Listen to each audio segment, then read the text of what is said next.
आजकल इंडिया की viral food industry में कुछ बहुत ही अजीब चल रहा है।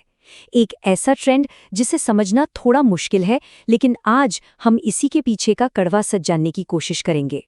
तो सवाल ये उठता है, गली के नुक्कड़ पर ठेला लगाने वाले लोग रातों रात 50-50 लाख रुपए की फ्रेंचाइजी बेच रहे हैं और फिर गायब। ये एक ऐसी पहेली है जो इस पूरी कहानी की जड़ में है। तो चलिए इस वायरल फूड पजल को जरा और करीब से देखते हैं। समझना जरूरी है कि इस वक्त फूड इंडस्ट्री में चल क्या रहा है, क्योंकि ये बड़ा ही अजीब है। अब देखिए ये कितना दिलचस्प है। एक तरफ मैकडॉनल्ड्स और स्टारबक्स जैसे बड़े एस्टैब्लिश्ड ब्रांड्स हैं जिनके आउटलेट्स बंद हो रहे हैं, वो स्ट्रगल कर रहे हैं, और दूसरी तरफ वड़ा पाव गर्ल जैसे लोग हैं जो सिर्फ एक वायरल वीडियो से रातों रात सुपरस्टार बन जाते हैं। मतलब सालों की ब्रांड बिल्डिंग पर एक 30 सेकंड की रील भारी पड़ रही है। और ये सिर्फ फेम या पॉपुलैरिटी की बात नहीं है, इसका एक बहुत ही सीरियस साइड भी है। जिन इन्वेस्टर्स ने इस हाइप में पैसा लगा दिया, वो अब इन गायब हुए वेंडर्स को ढूंढ रहे हैं। क्यों? ताकि उनके खिलाफ पुलिस में एफआईआर करा सके। ये कोई छोटा मोटा मजाक नहीं है।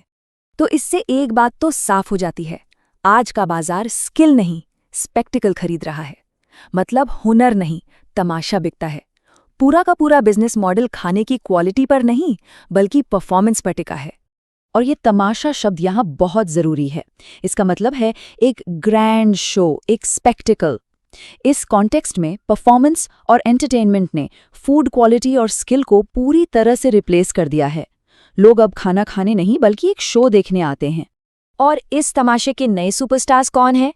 देखिए, बीटेक पानीपुरी वाली, दूध की थैली से कलाकारी दिखाकर चाय बनाने वाला वेंडर, और जाहिर है वड़ा पाव गर्ल, जो एक इल्लीगल स्टॉल से सीधे बिग बॉस जैसे रियलिटी शो में पहुंच गई।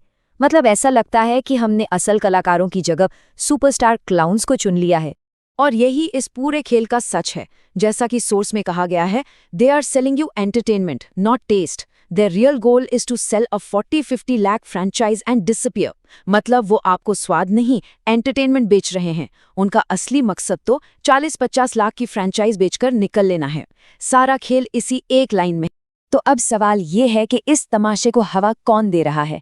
इसके पीछे एक बहुत बड़ी ताकत काम कर रही है, और वो है सोशल मीडिया का एल्गोरिथम और वो कंटेंट क्रिएटर्स जो इस एल्गोरिथम के लिए काम करते हैं। इस पूरे इकोसिस्टम के जो मेन ड्राइवर्स हैं वो हैं फूड ब्लॉगर। और समझने वाली बात ये है कि वो कंटेंट हमारे आपके लिए नहीं बना रहे, वो कंटेंट बना रहे हैं इंस्टाग्राम और यूट्यूब के भूखे एल्गोरिदम के लिए। यहाँ एक बहुत ही बढ़िया कंपैरिजन है। एक तरफ है भुवन बाम जैसे वैल्यू क्रिएटर्स जो डिग्निटी और क्वालिटी से अपना ब्रांड बनाते हैं। उनकी 80% इनकम ब्रांड डील से आती है। दूसरी तरफ है वायरल फूड ब्लॉगर्स जो सिर्फ व्यूज के पीछे भागते हैं, भले ही कंटेंट कितना भी क्रिंज या शॉकिंग क्यों ना हो।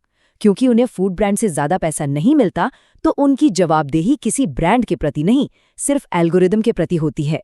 एक तरफ क्वालिटी है तो दूसरी तरफ सिर्फ सेंसेशन। और इसका नतीजा क्या होता है? नतीजा ये है कि एल्गोरिदम ऐसे कंटेंट को रिवॉर्ड करता है जो अनहाइजीनिक हो, बिजार हो, या जिसमें कोई लड़ाई झगड़ा चल रहा हो। जितना ज्यादा ड्रामा उतने ज्यादा व्यूज। खाने की क्वालिटी से किसी को कोई लेना देना नहीं है। अब आते हैं उस फ्रेंचाइज माया जाल पर, वो वेब ऑफ इल्यूजन जिसकी बात हमने शुरू में की थी। ये पूरा फॉर्मूला ही फ्लॉड है, और अब समझते हैं कि क्यों। देखिए, एक वायरल फ्रेंचाइज की लाइफ साइकिल बहुत प्रेडिक्टेबल है। पहला स्टेप, वेंडर वायरल होता है, एक सेलिब्रिटी बन जाता है। दूसरा स्टेप, इन्वेस्टर्स इस हाइप को देखकर पैसा लगा देते हैं और फ्रेंचाइज खरीद लेते हैं। लेकिन तीसरा और सबसे क्रूशियल स्टेप, जो मेन अट्रैक्शन है, वो वायरल सेलिब्रिटी, वो नए आउटलेट पर होता ही नहीं है। और चौथा स्टेप, भीड़ आनी बंद हो जाती है और बिजनेस कोलैप्स हो जाता है। और ये कोई मनगढ़ंत कहानी नहीं है। इसका सबसे बड़ा एग्जाम्पल है MBA चाय वाला। 100 से ज्यादा फ्रेंचाइजीज बिकीं और आज ज्यादातर बंद हो चुकी हैं। ये कड़वी हकीकत है, क्योंकि लोग चाय पीने नहीं, उस वायरल चेहरे को देखने आते थे। जब चेहरा ही नहीं तो बिजनेस कैसा? और ये नंबर देखिए, ये आपको जमीनी हकीकत बताएगा। एक लो कॉस्ट फूड आउटलेट को सिर्फ सरवाइव करने के लिए, मतलब अपना किराया और स्टाफ की सैलरी निकालने के लिए, रोज कम से कम 500 से 600 कस्टमर्स चाहिए। ये नंबर ही बता देता है कि ये खेल कितना मुश्किल है। अच्छा, अगर कोई सोच रहा है कि चलो ऑनलाइन डिलीवरी से काम चल जाएगा, तो ये स्लाइड उनकी आंखें खोल देगी। ज़ोमैटो और स्विगी जैसे प्लेटफॉर्म्स आपके रेवेन्यू का लगभग 50% तो कमीशन और एड्स में ही ले जाते हैं। 45% खाने और स्टाफ की कॉस्ट में चला जाता है। तो आखिर में मालिक के हाथ में क्या बचा? सिर्फ 5% का प्रॉफिट मार्जिन। तो अब बात करते हैं उस कीमत की जो हम सब चुका रहे हैं। इस पूरे सिस्टम का एक और शायद सबसे खतरनाक नतीजा है खाने की क्वालिटी के साथ समझौता। तो सवाल ये है कि एक ऐसे सिस्टम में जो लो प्राइजेस और हाई स्पेक्टिकल को प्रायोरिटी देता है, उसमें आखिर में असली कीमत कौन चुकाता है? जवाब हम सबको पता है, लेकिन शायद हम मानना नहीं चाहते। ये स्लाइड उस कड़वे सच को सामने लाती है। देखिए, इंडिया में लोग सस्ता खाना चाहते हैं और इसी वजह से ब्रांड्स क्वालिटी कॉम्प्रोमाइज करने पर मजबूर हो जाते हैं।